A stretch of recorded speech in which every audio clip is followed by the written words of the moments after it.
मैं जो opposition leader था उस वक्त भी सरकार को गर्दन पे पैर रख करके मजबूर करता था काम करने के। भूपेंद्र सिंह हुड्डा क्यों डरते हैं इतना बीजेपी से, क्या लगता है? मुकदमा दर्ज कर रखे है, तेरे खिलाफ हो जाए तू भी लंबा हो जाए, फिर तो यूँ समझो कि एक नया गुटोर पैदा हो रहा है कांग्रेस में। एक के खिलाफ सीडी कांड है जिसमें वो सदन पैसे मांगता है कि मुझे 50 करोड़ रुपया चाहिए। मैं बता तो रहा हूँ कि दोनों मिलकर के प्रदेश को लूट रहे हैं, बीजेपी और कांग्रेस। हुड्डा के खिलाफ हमने 400 पेज की चार्जशीट दे रखी है, कार्रवाई करनी चाहिए, क्यों नहीं करते? हुड्डा साहब को किसी अच्छे आई सर्जन के पास जाना चाहिए। अपने सारे पार्टी के साथियों से मिल करके जाता हूँ, उनको एक अच्छे आई सर्जन के पास जाना चाहिए, दिखाना चाहिए, चश्मा बढ़िया लगा लेना चाहिए। फिर तो हुड्डा साहब को इस बात का एहसास हो जाएगा कि अभय सिंह रोहतक में रहता है। अब तो मैंने घर भी ले लिया, जगह भी ले ली, जल्दी घर भी बनाऊँ। बता रहे हैं सर, भूपेंद्र हुड्डा के आसपास ही कहीं लिया प्लॉट। ये हुड्डा से पूछो मेरा प्लॉट का है। नमस्कार, डिजिटल हरियाणा पर आपका स्वागत है। मेरा नाम मोहित गोयत है। हरियाणा किसानों की धरती है, किसान कमेरे की धरती है, और किसानों का जो ट्रैक्टर है उसके ऊपर रजिस्ट्रेशन फीस पर 10 गुना वृद्धि जो है वो हरियाणा सरकार ने कर दी है। अभय सिंह चौटाला किसान केसरी इस वक्त हमारे साथ हैं। चौटाला साहब, सरकार ने किसान हितैषी होने का दावा करके और 10 गुना रजिस्ट्रेशन फीस बढ़ा दी ट्रैक्टर की। पहले भी भारतीय जनता पार्टी की सरकार ने जिस ट्रैक्टर को चौधरी देवीलाल ने गड्ढा बनाया था उसको कॉमर्शियल व्हीकल बना दिया था। मैं अपोजिशन लीडर था 2014, और जब कॉमर्शियल व्हीकल बनाया तो मैं अपने सारे एमएलए को, दोनों एमपीओं को लेकर के गडकरी जी से मिला था, उनको सारी बात से अवगत कराया। गडकरी जी ने हमारी बात सुन करके उसी वक्त अपने सेक्रेटरी को आदेश किया कि जो हमने फैसला लिया है उस फैसले को बदला जाए, ट्रैक्टर को फिर से गड्ढा रखा जाए। अब अपोजिशन में कांग्रेस है, राहुल गांधी तो सेंटर में है और यहाँ भूपेंद्र सिंह हुड्डा है। हैरानी की बात है, बात तो किसानों की करते हैं, लेकिन जब सरकार को इस तरह का फैसला लेती है तो फिर मुक्त दर्शक हो जाते हैं, चुप्पी साध लेते हैं। मुझे जब पता लगा इस बात का, मैंने अपने ऑफिस को कहा कि आप गवर्नर से टाइम लो, हम इस इशू पे गवर्नर से मिलेंगे और उनसे कहेंगे कि भाई ये तो गड्ढा है, गड्ढे पे टैक्स नहीं लगा सकते आप। ये जो फैसला है सरकार का गलत है, इसको सरकार को तुरंत वापस लेना चाहिए। सरकार क्या मंशा जाहिर करती है सर इस तरह के फैसले किसानों के ऊपर लगा के? मनसा क्या है? मनसा एक ही है, सरकार किसान को तो मारना चाहती है, कमजोर करना चाहती है। आपके सामने है, अभी भी खेतों में किसानों के पानी खड़ा है, बुआई नहीं कर सकता अगली फसल की, और कोई मुआवजा दिया नहीं, कोई समय सीमा निर्धारित करी नहीं। हमने इसके लिए ज्ञापन दिए, सरकार को कोई फर्क नहीं पड़ रहा। अब सेशन आने वाला है, हम सेशन में भी इस बात को जोर शोर से उठाएंगे और गवर्नर से जल्दी मिलेंगे, मिलकर के गवर्नर के सामने ये बात रखेंगे। अगर फिर भी समझ में नहीं आई तो फिर गांव गांव जाएंगे, किसान को जाकर के मोटिवेट करेंगे, फिर उनको अपने साथ लेकर के संघर्ष का रास्ता अपनाएंगे। अच्छा सर, आज हरियाणा में विपक्ष में कांग्रेस है और कांग्रेस से 1 साल बीत जाने के बाद वोट चोरी का मुद्दा उठा रही है कि वोट चोरी होगी, वोट चोरी होगी, चोरी की सरकार है, ऐसा कह रही है। आप समझदार आदमी हैं, आप ये कहते हो कि वोट चोरी हो रहा है, तो फिर आप ये स्वीकार कर रहे हो कि वोट चोरी करके बीजेपी अपनी सरकार बना रही है। आप उसके खिलाफ संघर्ष का रास्ता क्यों नहीं अपनाते? सड़कों पे क्यों नहीं आते? विरोध क्यों नहीं करते? ये कौन सा तरीका है?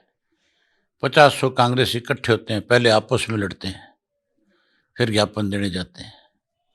फोटो की लड़ाई है आज, मेरी फोटो नहीं है, मेरी फोटो नहीं है। इनको तो अपनी फोटोओं से मतलब है, सरोकार है, आम आदमी से कोई मतलब नहीं है। इंडिया गठबंधन जो है वो फिर इसके लिए सड़कों पे क्यों नहीं उतरता?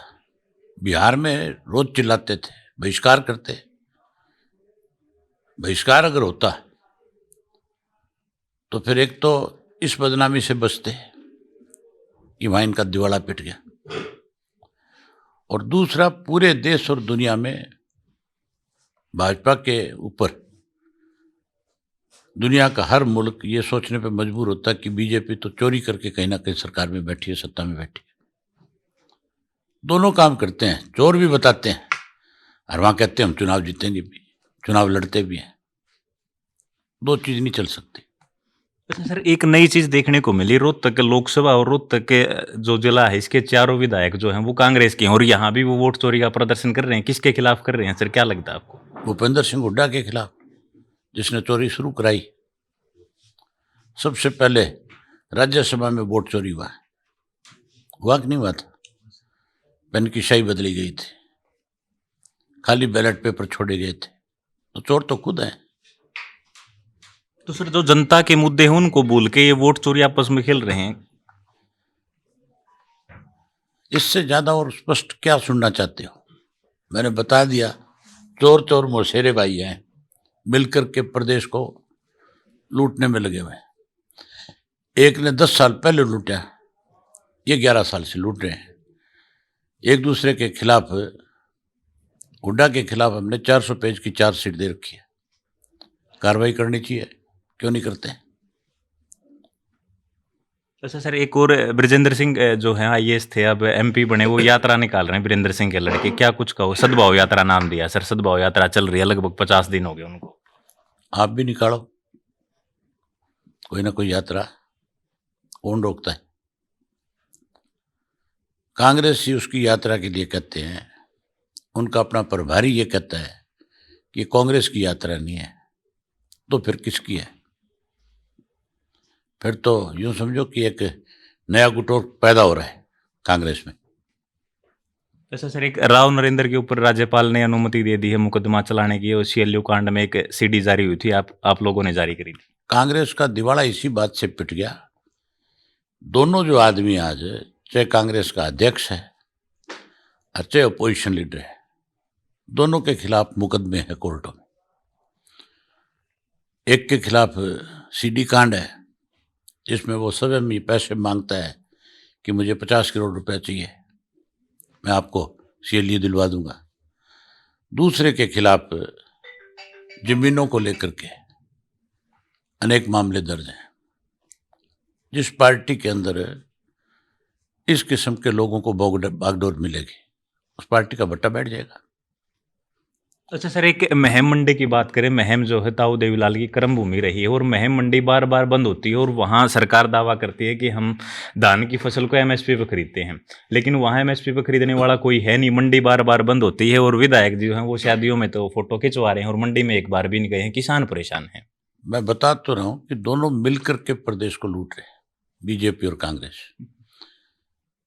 अगर अपोजिशन में इंडियन नेशनल लोकदल पार्टी होती तो सरकार के बहुत बड़ी नकेल होती। मैं जो अपोजिशन लीडर था उस वक्त भी सरकार को गर्दन पे पैर रख करके मजबूर करता था काम करने के लिए, और काम होते थे। भूपेंद्र सिंह हुड्डा क्यों डरते हैं इतना बीजेपी से, क्या लगता है? मुकदमा दर्ज कर रखा है, तेरे खिलाफ हो जाए तू भी लंबा हो जाएगा। अच्छा सर, एक आखिरी सवाल। कांग्रेस के नेताओं ने आपकी 25 तारीख की रैली खत्म हुई, उसके बाद कहा, भूपेंद्र ने कहना शुरू कर दिया कि अब रोहतक में नहीं आएंगे। वो रैली का हुआ क्रिएट कर रखा था, हुआ खत्म हो गया, दोबारा रोहतक में आए हो, आज क्या कुछ बड़ा होने वाला है? हुड्डा साहब को किसी अच्छे आई सर्जन के पास जाना चाहिए।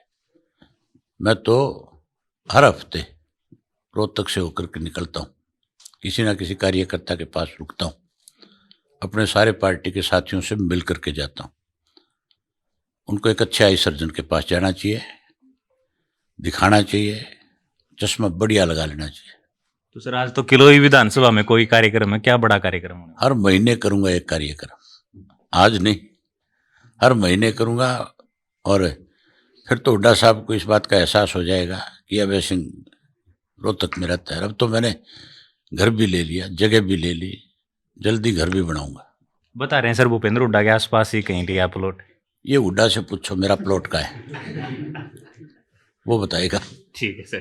तो ये अभय सिंह चौटाला किसान केसरी थे। एक एक बात आपने सुनी है, खोल के बताई है। और रोहतक में जो है घर इन्होंने बना लिया है, ताऊ देवीलाल की कर्म भूमि रही है और यहाँ अब अभय सिंह चौटाला ने घर बना लिया है। तो ये सारी बातें एक एक खोल के आप लोगों को बताई है, आपने सुनी है।